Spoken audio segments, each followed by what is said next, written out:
This is meant to just be the homeschool video for the year 2020-2021. This is going to be a long video on purpose because I don't share anymore about homeschool. Specifically how I plan, what we use, how we do it. I haven't done a video like that for quite a while. So this is going to be a comprehensive, jam-packed video. It's going to have our homeschool structure, how I plan, what I use to plan, our curriculum choices for the year 2020-2021, I still cannot say that word.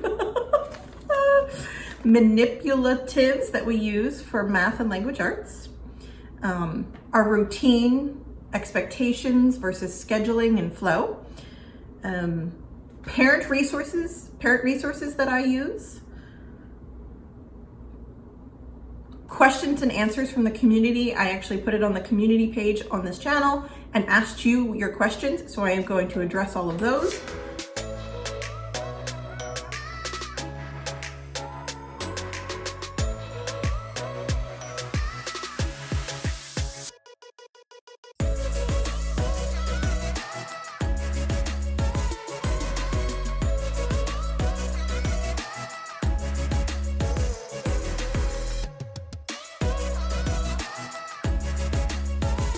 Our kids are aged 6, 5, and 3 this year, and that's first grade, kindergarten, and preschool.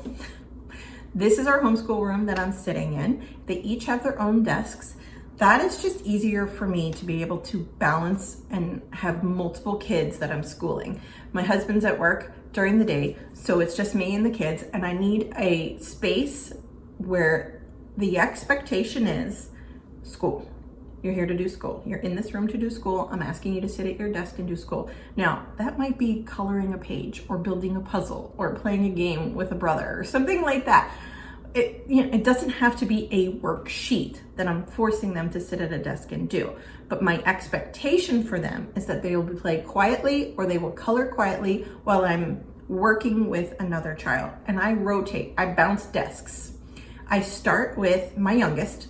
It's just easiest to give him that one-on-one and give him that attention to start the day so that he feels like he got his school done, and then if he wanders, it's okay. And he feels like he's had his attention. And my older two can occupy themselves while I'm doing preschool with my 3-year-old. So that's where my schedule comes in. Let me show you that. So this is how I balance the week, and I make a new one of these every single week. I work on it every Sunday. And we go by a color, and then we have an actual wooden rainbow that we build throughout the day to keep track of the color that we're on. And we try to move as a team between each color. So each kiddo is doing their red task, and then their orange task, and their yellow task. And if they finish something early, there are other things listed that they could do, or they could go get a puzzle or play a game with whoever's not having one-on-one time with me. But arriving at this point required me to plan ahead for the year. And that's what I'm gonna talk about now. I planned for the year, then I planned for the month, then I planned week by week. Do we do this like this? I mean, do we check all these, cross all these off? No way. Sometimes a kid wakes up and they're in a super cranky mood and I don't want to deal. So that kid's day is just, I'm not doing it. It ebbs and flows. But we do school so many times during the month that I don't worry about needing to take a day off for a kiddo. So when I plan the year, here's what I do. So I take an Excel chart and I divide it by month and by kid and by subject. And then I look at the curriculum and I predetermine what our pace might be. I don't plan that. It's basically a framework. So if I were to look at my daughter's kindergarten math book, there are 2 math books for Horizon's kindergarten level. And if I were to just count the number of lessons, so this book has 80, the other book maybe has 80, let's say. So 160 lessons. We homeschool year round, so I do 160 divided by 12 or divided by 10 to give myself a little freedom. And then just say, okay, July, we should hit about 18 lessons. August, we should hit about 18 lessons. But I don't rip the pages out and say, these are your lessons for the month. What we do is we turn to whatever the next lesson might be in her book. We find the next lesson and we just progress that way. It doesn't matter to me that she gets done 36 lessons by the end of August and then 54 lessons by the end of September. What matters to me are the concepts, that she's mastering it, she's enjoying learning, and she wants to do it. So that's why I don't rip these out and plan week by week.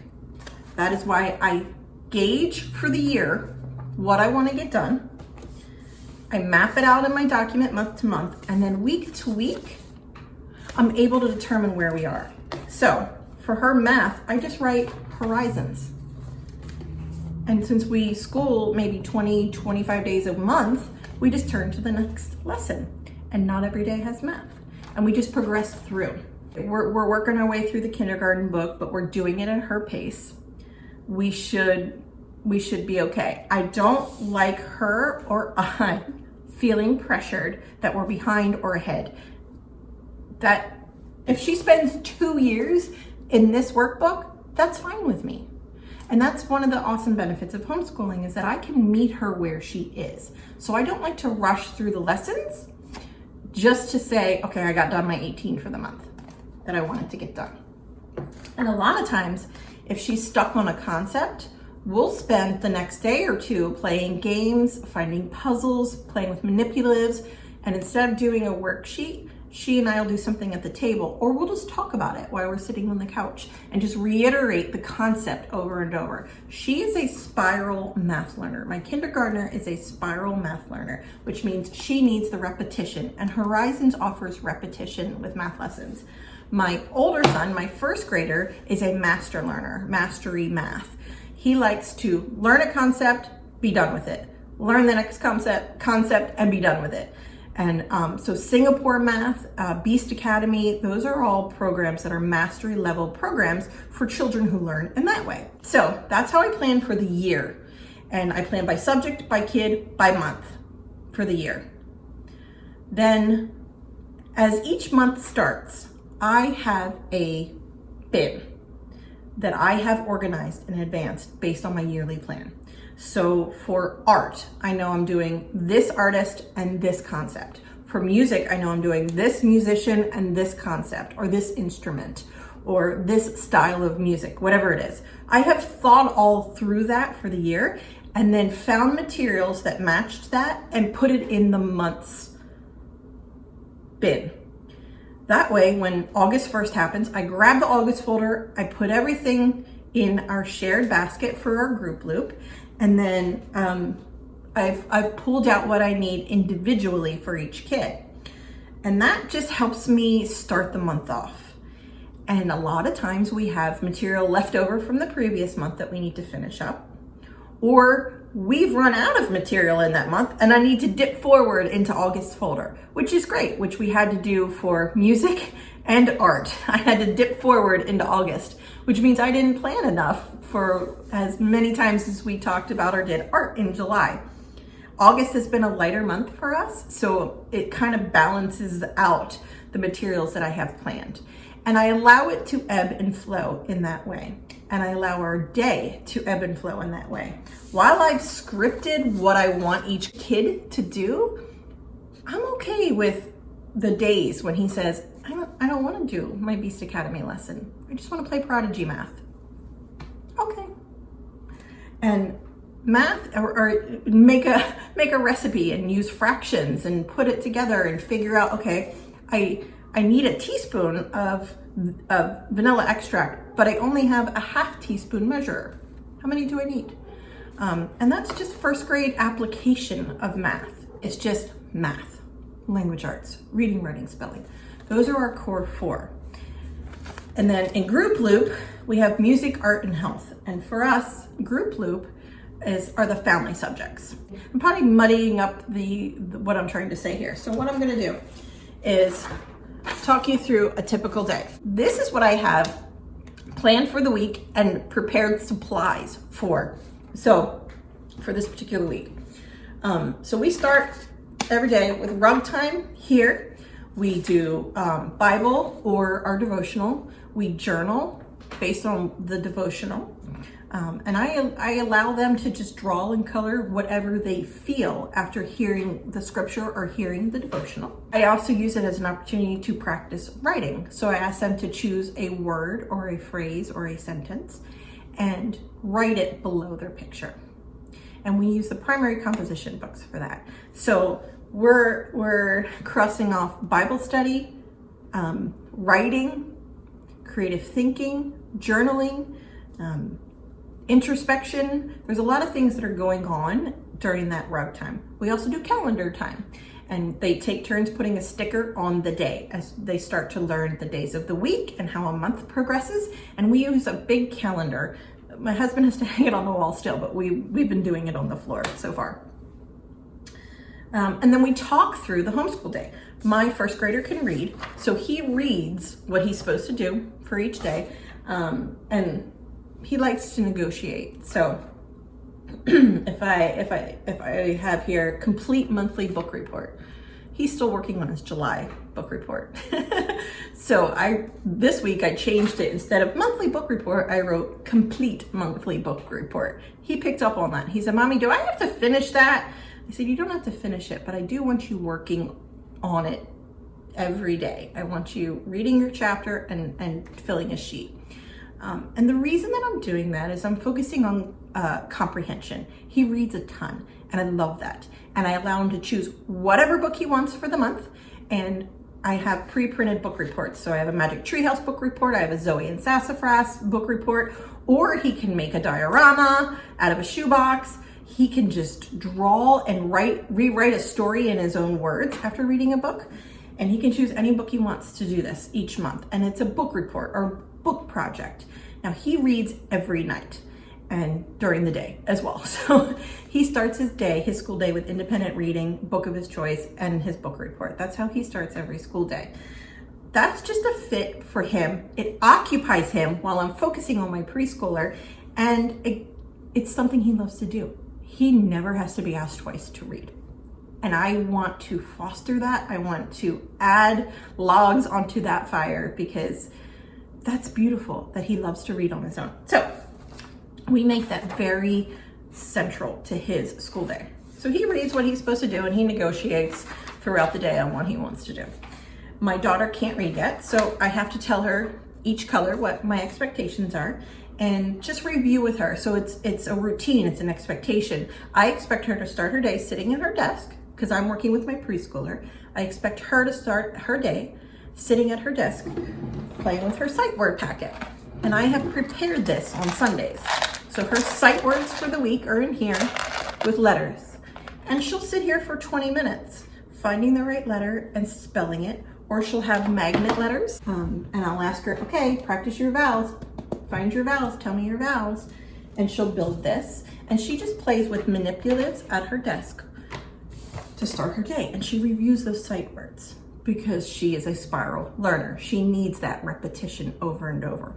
While my first grader is doing his independent reading and his book report on his own at his desk or at the couch or in the corner or on the stairs, wherever he's chosen to take his book, my kindergartner is practicing her sight words on her own quietly, and I am doing one-on-one with my preschooler at his desk. Once we kind of do that for a little while, maybe 10, 20 minutes, we move into orange. And on orange, my first grader is reading his Alphatels book and choosing 5 words for his letter of the day and writing them in a notebook. And for me, that's him practicing writing, which he needs. He just needs practice writing his letters. He does not like copy work. My daughter loves copy work. It doesn't work for him, so it doesn't work for me. So I found a way for him to practice his writing by choosing these Alphatels books, and he just picks 5 A words and writes them in his book, 5 B words and writes them in his book. Or he thinks of 5 A words That's fine too. The point for me is that he is practicing writing. And then he's also working on a back to school literacy and math packet that I got from Moffat Girls, also independent work. My daughter is playing with the hundreds board and working on a kindergarten back to school literacy and math packet from Moffat Girls. I'll link all of that below. And I'm still working with my preschooler. And that gets us through orange. And someone is responsible every day for building the rainbow. Everybody has little jobs being in the schoolroom. Okay, so then we move into yellow. Yellow for my first grader is his Minecraft spelling book. I was using Spelling UC for him. It became a point of contention, and that is not what we want in our schoolroom. It's just not. I don't force it. If it's not vibing for him, it's not vibing for me. So I put it in a bin for a future year because my daughter or my other son might like it in a future year. And for him, I have to figure out an alternative. So for him, he loves Minecraft, super obsessed with Minecraft. And so I found a Minecraft spelling book, grade 1 from Amazon, and put it in his desk, and that's his spelling work. Another way we do spelling work is he likes to play with the block letters and the magnet letters. And he also asks me how to spell things every day. I mean, it's just, how do you spell? How do you spell? When he's writing or he's thinking or he's typing something on the computer and he's searching or he's playing Minecraft, he's practicing spelling all the time. So my expectations for first grade spelling are met with that. He can also play a game with Jackson because I have switched to Rebecca's one-on-one, Core 4, reading, writing, spelling, and math. So for her, I am now sitting at her desk. I've moved from my preschooler's desk to my kindergartner's desk, and we're doing math, reading, writing, and spelling. And the boys are playing a game, they're coloring, they're doing a puzzle together or independently. And I just have to reiterate my expectations of, it's Rebecca's one-on-one time with mommy. I'm asking you boys to be quiet. Then we move into green. Green, I switched to one-on-one with my first grader, math, reading, writing, spelling. And for there, we do language arts. He's already done his spelling in his Minecraft book, but I might ask him verbal spelling words. We use Michael Clay Thompson's language arts. So we read through that. It's a literature-based program for kids who learn quickly. And he loves it. It makes him laugh. He enjoys reading it. And we sit side by side. I have my teacher guide. He has his book. And we follow along and learn, nouns, verbs, adverbs, adjectives, all the foundational things in language arts in first grade that he doesn't quite grasp yet, even though he can read third grade level words. So I am still foundationally teaching him first grade language arts, but he can read at a higher level.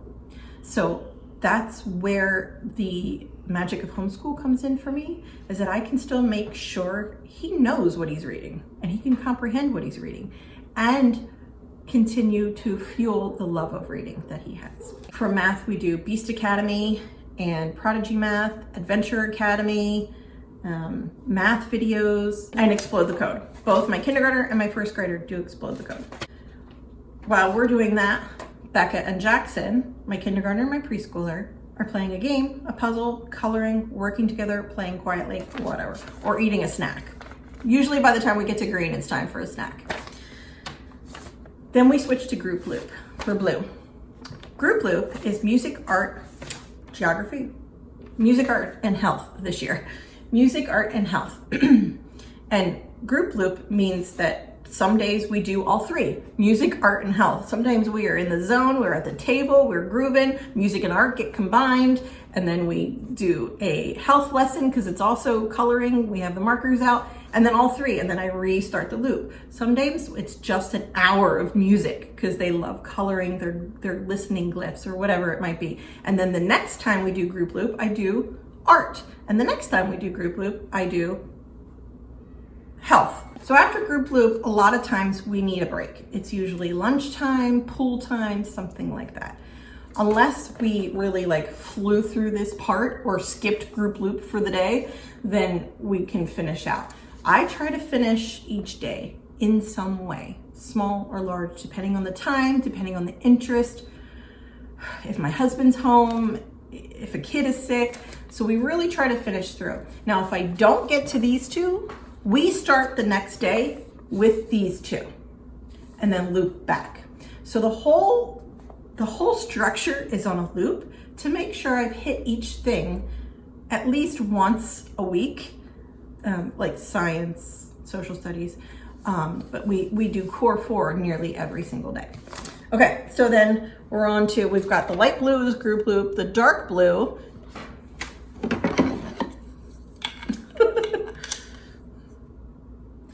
the dark blue is another loop. It's my first graders loop, which is science, social studies, history, and geography.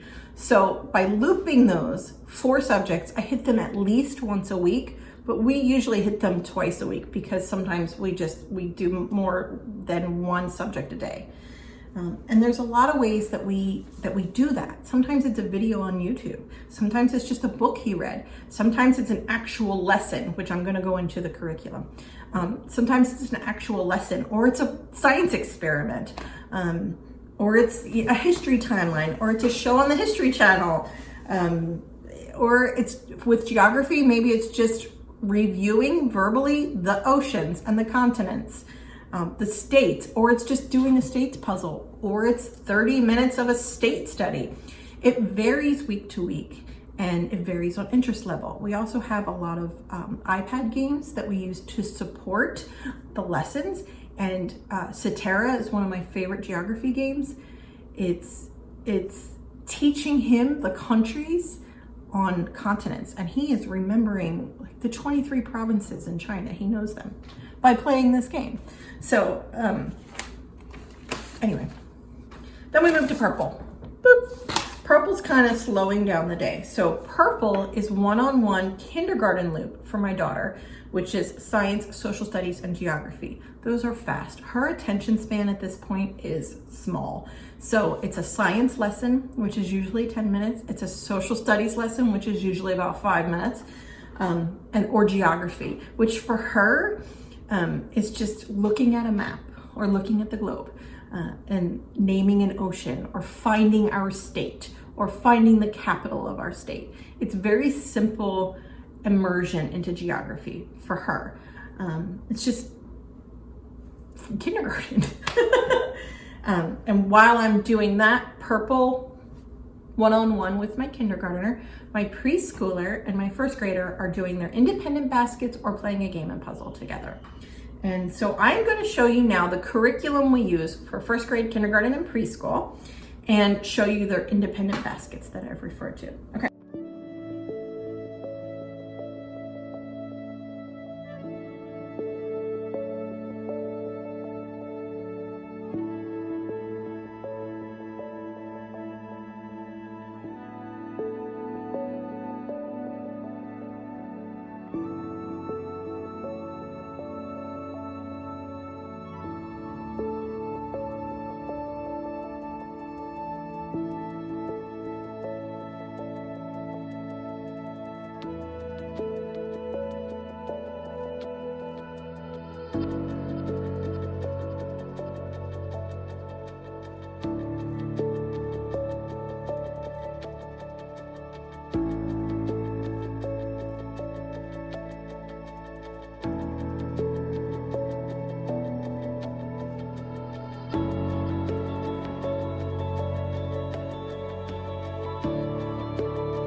Okay, this is what we're focusing on in first grade right now, but I am going to show you all of the curriculum that I have.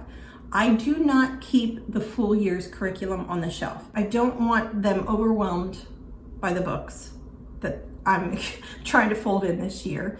It's clutter. It doesn't get used for months on end, so why is it taking up space? Our furniture is limited in our schoolroom. We're minimalists, and our furniture is limited, and taking up an entire shelf with curriculum that's going to be used later in the year doesn't make sense for me right now. So I store it in bins that I'll show you, and I keep all of the future curriculum for this year in there. Curriculum that I have earmarked for a later year, which I've only saved a couple of things at this point, is in a bin in the basement. This is what we're focusing on basically summer and fall for first grade. We'll start with language arts. We use Michael Clay Thompson's program. This is Poodle Knows What. This is the first level of the language arts. It's just these two books. It's an instructor manual and then his book. And it's literature based. It's just a story on every page, and it's teaching him the words. This is for 6 and 7 year olds. 6, 7, 8 year olds, I think, is what they have on their website. This is the introductory level, and then level 1 starts for 8 year olds, which is his level. It's too heavy to bring to you, so I'm going to bring you to it. Okay, so here, from these books here, these small books, through here, this stack right here is level 1 language arts with Michael Clay Thompson. These are the rest of the Beast Academy we're gonna do this year. But I've got them stored in here, and here's those month tabs. Out of sight, out of his sight. Because I don't want him seeing those and being overwhelmed by the amount. So that's what we'll move into next after we've read through this. So this is going to provide the foundation he needs to get through the rest of that. And it's all literature based. For math, our primary curriculum this year is Beast Academy 3. And I have 3A, 3B, 3C, 3D. It comes with is this the guide? It comes with a guide and a consumable practice book. The guide is a comic book. He loves it. And there are lessons. Each lesson is a comic book story. And then over in his practice book, the practice pages match the lesson. So the comic book tells you when to stop and go to a practice page and do the work in the practice book. I have books that we own that correspond to each one of the lessons. So one of the first lessons in this one was about angles, and we read What's Your Angle, Pythagoras? So it's an extension of what we're doing. He'll also watch YouTube videos on angles. So really we'll take one lesson and make it last for 2 weeks. Out of this, we finished Singapore primary math 2A and 2B last year in his kindergarten level, and it was a lot of worksheets, and he lost interest. He loves math. It's his favorite thing. So this makes it fun. He still gets to do the worksheets, so I can, make sure he's applying what he's learning. But he does a lot of mental math. He's working on Explode the Code 2, which I have actually ripped apart and put into each month. And I shouldn't have done that because he has already done July, August, and September. He loves Explode the Code. So I should have just left it in the book the way I do for my daughter and just let him fly through it on his own. He usually does this independently. So at the start of a lesson, I'll just grab a lesson. This is book 1. He's on book 2. At the start of a lesson, there's about 10 or 11 pages in Explode the Code for each lesson. At the start of the lesson, I reference the teacher's guide. We look at the phonics cards. We talk about what the point of a lesson is going to be. So there's a little one-on-one that goes with that as I introduce the lesson. And then he works independently on the remaining pages in the lesson for the week. And then the last thing he does is word hop. We used to use the Good and the Beautifuls language art program for him. It just was too slow and too teacher intensive for him. So we switched to Michael Clay Thompson's program this year. But I kept the 3rd grade The Good and the Beautifuls program that I got for free from another mom. So I have that program, but these are the words from that level. And Jackson, my youngest, puts these words all around the house. And my 1st grader hops, word hop. He hops to each word and then says it out loud and has to decode the word and deconstruct it to be able to know it. And so it's just a fun way to get him moving. He needs to move. He can't sit still. And so that's just one way that he practices his words. For geography this year for him, we are doing Top Secret Adventures, and then we also review world maps and the US maps. So he's just working on remembering the state names and where they are, their capitals. It's just something that interests him. That is more 3rd, 4th grade level social studies, but it interests him. And so I have a USA puzzle that I let him use to teach himself that. He has flashcards if he wants them. He also watches YouTube videos on it. And that's where the child-led portion comes in that I talked about, that he is interested in knowing the 50 states and their capitals and where they are. It's just something that he likes. So I facilitate that. I give him the tools to be able to do that. And geography, we're focusing on world countries this year, and we're using Top Secret Adventures from Highlights. I get this from Amazon every month, and it's a program, and we just progress through when we do geography. I don't dictate how much he should do in each month. And each packet comes with something to do, and then you've got this passport with these stamps. So every month has a stamp. And this month we're doing Kenya. And it's a workbook. He goes through and solves the puzzles, and he gets these clues, and at the end he has to figure out who the suspect is, and he becomes a top secret agent. For science and social studies, we are using Little Science Thinkers. I got that from Teachers Pay Teachers. I'll leave links below. We just progress through the units, and I have a trifold that's next to their desks. One for science and one for science and one for social studies. And we use that for their word walls, for the essential questions that come up, any anchor chart kind of things that we need to do, that we need to keep for each unit and not have to recreate every time we do a lesson. We just open up the trifold and do the next lesson, and we have our reference materials right there in the trifold. History this year for 1st grade, it's just videos and talking about histories and building a bit of a timeline for him. When was he born? When was he 3? When is he 6? Just kind of understanding how time progresses. Understanding the calendar as well. 1st grade independent basket. This is under each kid's desk. And it's what I ask them to do when they finish something early and I'm not ready for one-on-one for them because I'm still working with another kid, or we're not ready to move on to the next color, then I ask them to play in their independent basket. So, books that they're workbooks. All right, let's turn this down. They're workbooks that cement anything that we're working on. So, multiplication's interesting to him. He's teaching himself multiplication and division. So, he wants to learn Spanish. So I got that. Some Minecraft stuff, of course. And then we have daily word letters and word detective. Both of those are 2nd grade level. And then I have a whole bunch of Minecraft books. So he's not in the mood for a workbook, then he can do this. This is Lego multiplication. And then, or he could do story cubes, where he rolls the dice and then writes a story. Some people call that busy work. We just call it independent basket. It's meant to occupy them until I'm ready for them. Kindergarten. She does Explode the Code. She does this with me.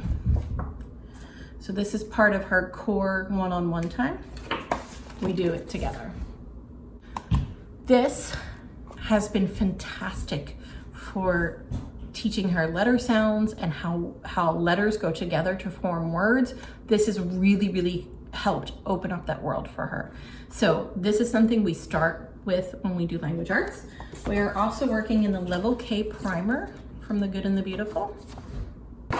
Magnet letters and block letters. She has sight words. She has these sight word things. So this is a sight word book that she has. And this week's word is the. Sheets throughout the week that I've pulled from other sight word books. So these are her sight word sheets. And this morning, we were coloring together in this, just sitting at the table. She asked me to color with her, and I found a way to practice sight words. So I had her find the word the in her coloring book and circle it.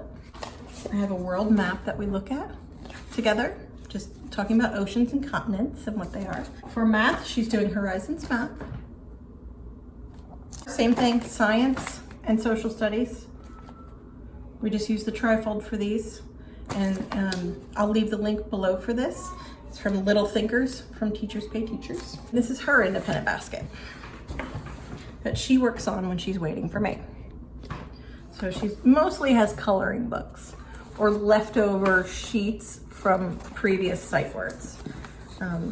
Some of these she can do herself, but she can't read, so most of these are just coloring books. We also have this handwriting book that she doodles in. So my preschooler, I don't have really like a prescribed curriculum for him. We do a lot of reading, one-on-one at his desk. His puzzle counter. He also has these cards, and he counts whatever's on there, and then he clips the number. So he's working on fine motor skills as well. And then from the Moffat girls, I have this September packet that I'm going to start with him.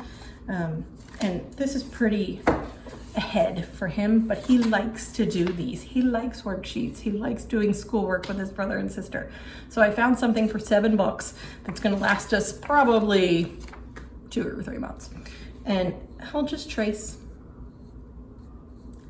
and color. Getting one-on-one, he's learning counting, letter recognition. There's some scissor stuff in here. So just things that'll help him with the, single digit numbers and the alphabet. This is our Manipulatives shelf. This is the letter, and this is numbers or math. And they can play with these anytime.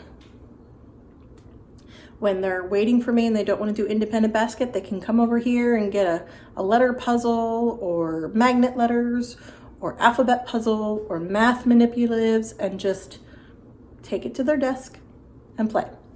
Up here are games that are for any one of the kids to play together. When I'm working one-on-one with a kid and the other 2 need something to do, they can come up here, get a game, go to the table and play, or play on the rug. Right next to us here are the completed baskets.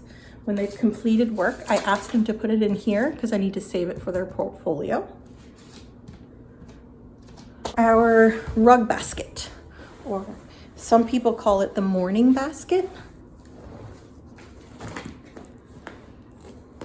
It also has our group loop stuff, which we do at the table. So we have their primary composition books,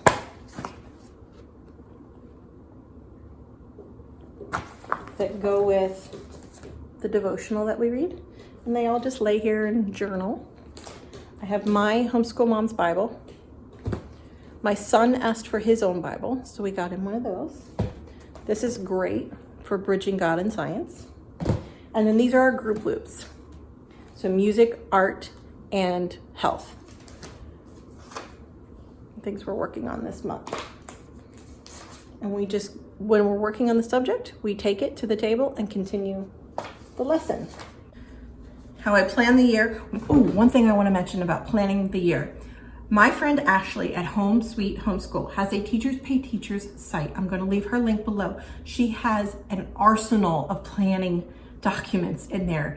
And also I'm going to leave a link for her YouTube channel. She is a great resource. She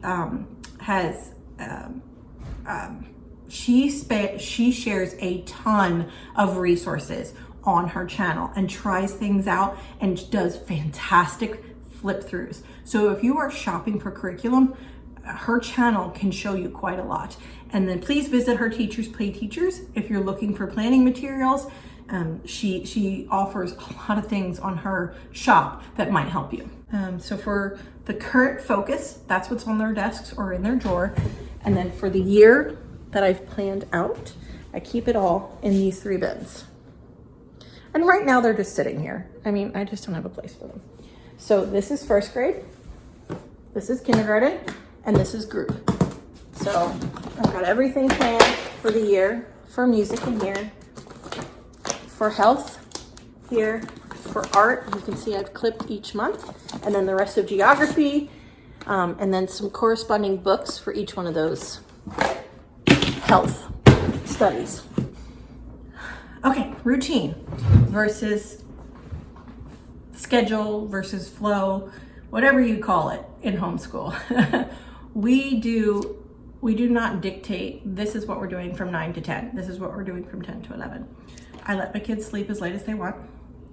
We start the day together on the rug, whatever time that be. Sometimes it's 7:30 in the morning, sometimes it's 10:30, and we flow through the day. And that's where this is super critical for me, because no matter when we start, this is how we flow. And in each thing, we might change it up throughout the week or whatever, but this is our flow and how we get through a school day. And I don't dictate a time. I tried that. I was not successful at keeping to that. It was a source of frustration because if we didn't start at 9, the whole day got messed up. But if that works for you because you are balancing a job, you are balancing multiple kids, it's just the way your household works, that's awesome. You do you. Whatever works for you, you try it out until you figure out what sticks. And it's different year to year. Okay, so parent resources. I will link below a bunch of books that I use. They're packed right now, but I use what your kindergartner should know, what your first grader should know, what your preschooler should know, home learning book. I use a lot of YouTube and friends to plan for the year. So I will leave links for all my favorite channels for that below.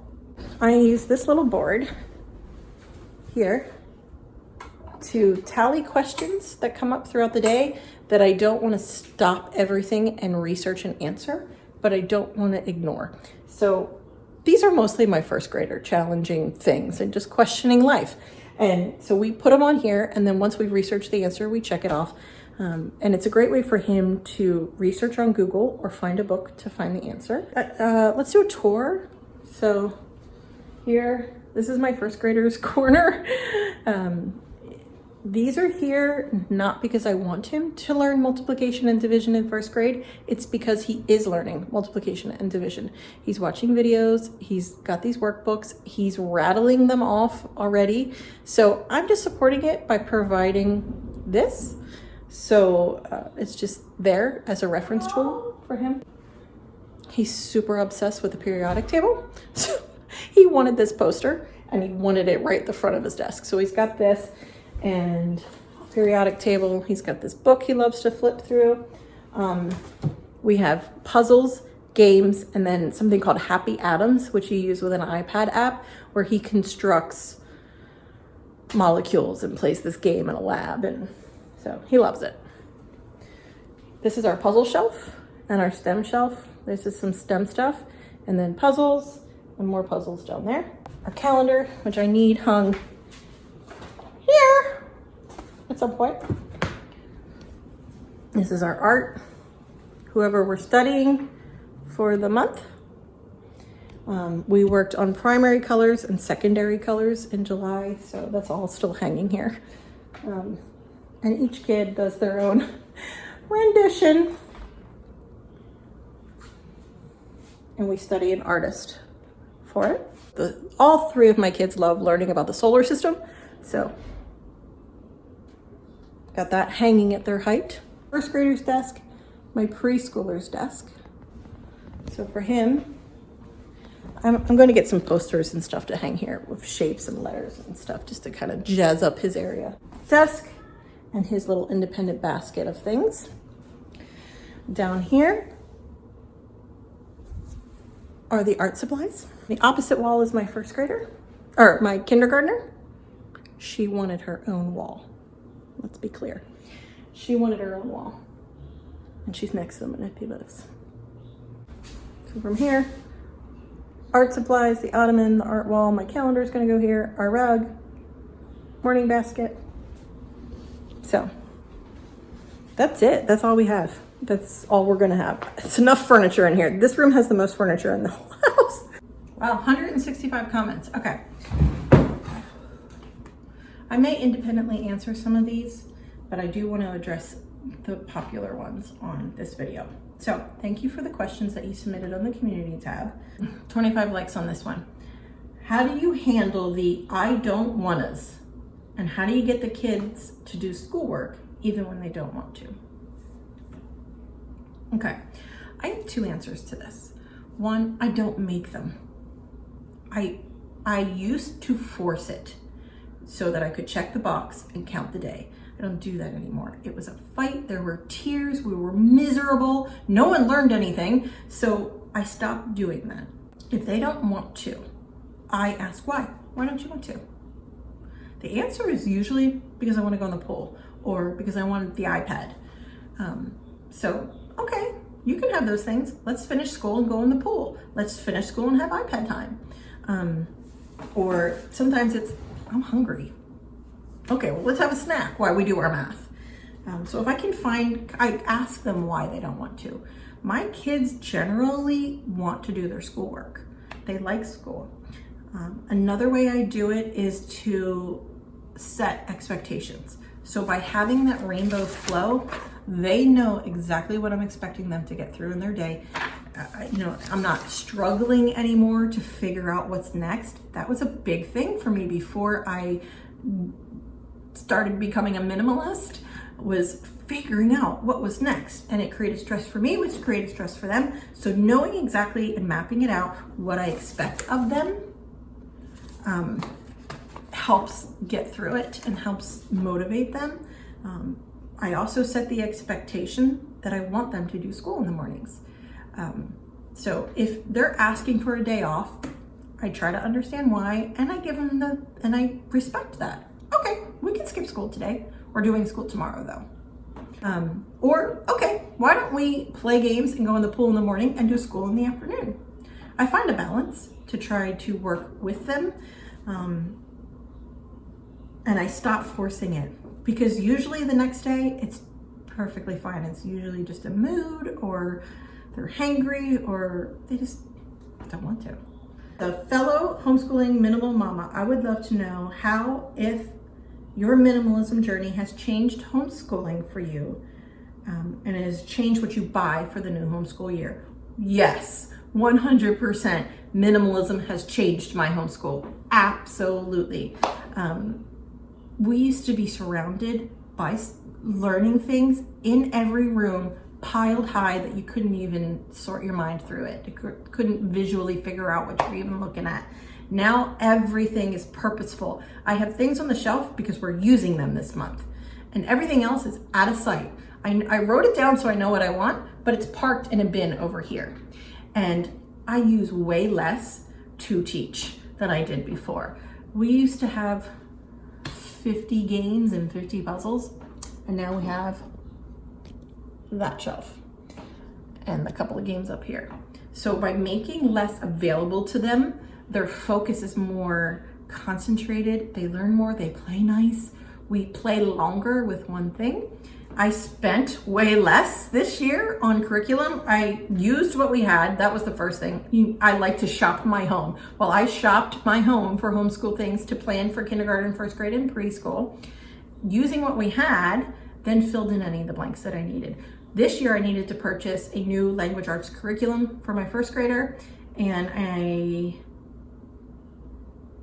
the science and social studies, because I didn't have that first grade level. But the rest I already pretty much had. I needed a new consumable Horizons book for my kindergartner and a new Explode the Code level 2 for him. That was it. Everything else I just repurposed.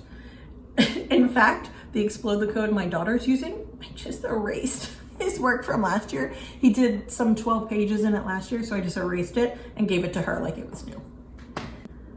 I would love to hear your perspective as a homeschooler with intentionally less. I know that I struggle with needing to have all the things. Then I get overwhelmed because we're not using all the things. I constantly suffer from grass is greener, meaning I'm always buying curriculum I honestly do not need. I would love to hear your perspective on this. That is from Lemon Tree Academy. Lemon Tree Academy, yes, I was there. Your words put exactly the way I used to feel.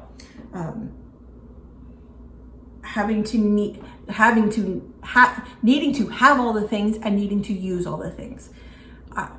It's overwhelming. It was stressful. It created anxiety. I mean, if you've been with me a while, you know this time last year, tears were falling from my face as I was trying to figure out what to keep for homeschool, games, puzzles, curriculum.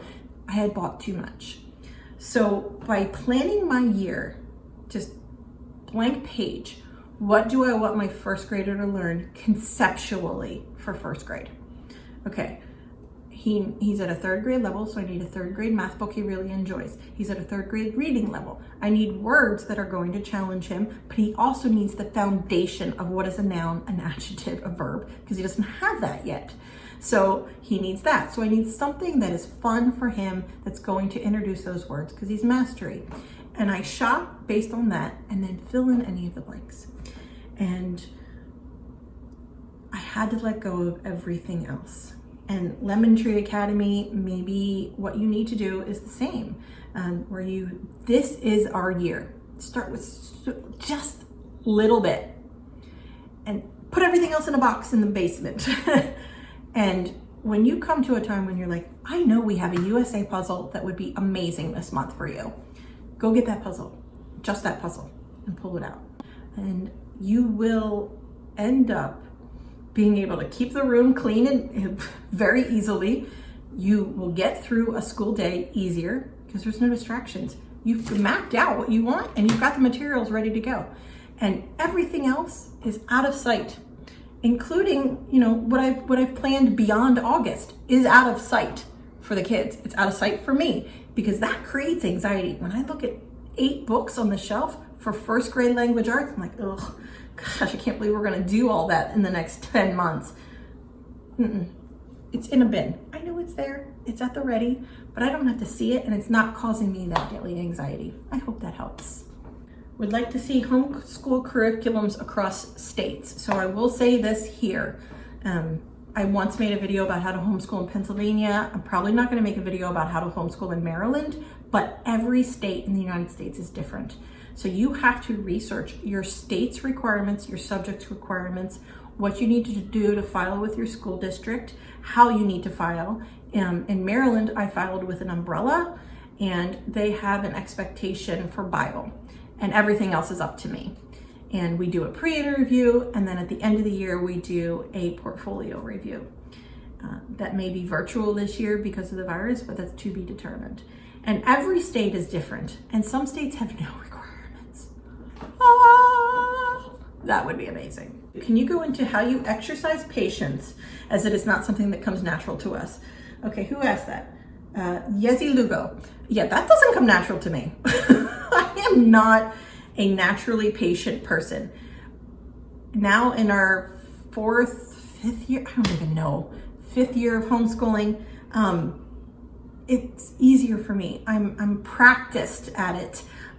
I was not always patient because I tried to set expectations that weren't in line with my kids. and what I really needed to do. So patience just comes with confidence, I think. I am more confident in my homeschooling decisions. I'm more confident as a homeschool teacher. I plan ahead.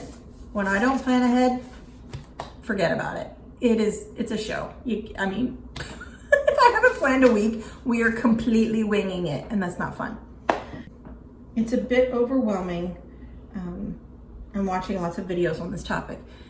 I just want to say yes, it is overwhelming, especially if you have decided to homeschool this year because of the pandemic and you're just switching to try it for a year.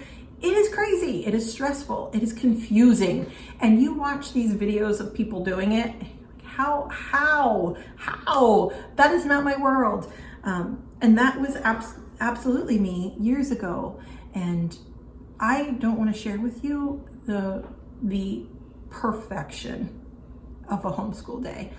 We have perfect, amazing, long, jam-packed with learning education days. And those are great. And then we have the days that last 1 hour because no one's feeling it. And you don't see those videos on YouTube, but they happen, and it is overwhelming. And just take it one day at a time.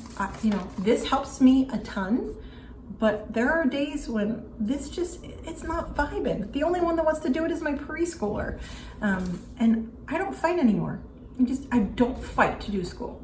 We do enough school and we do it year round that I don't have to fight.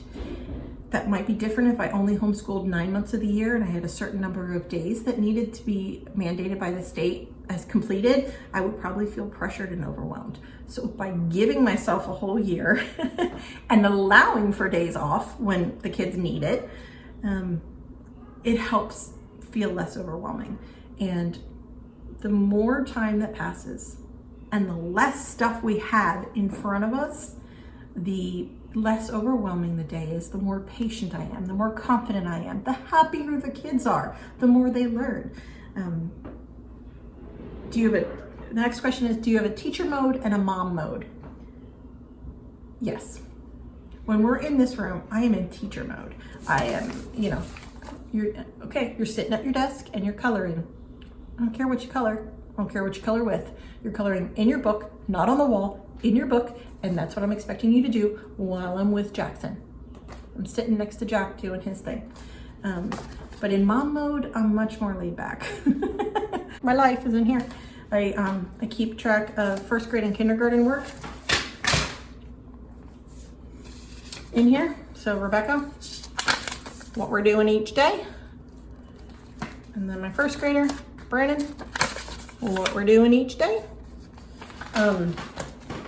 We're done school for the day, but questions are still coming, and they're still sitting on the couch watching a YouTube about the solar system. So it bleeds throughout the day, and my teacher hat, so to speak, may still be on because I'm answering questions or providing materials and facilitating that child-led learning, but we're not in the room. It's not the prescribed rainbow of the day. And so, I do allow for that to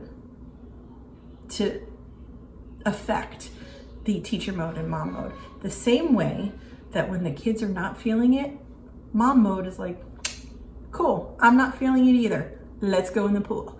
And teacher mode, when we're outside of the school and it's 6 o'clock at night and my first grader wants to play with his periodic table puzzle and wants help, then we sit there and we talk about it and we learn about it, and I put the teacher hat back on. So it does change. It's not confined to this room. It's not confined to our homeschool mornings. So I hope that answered your question.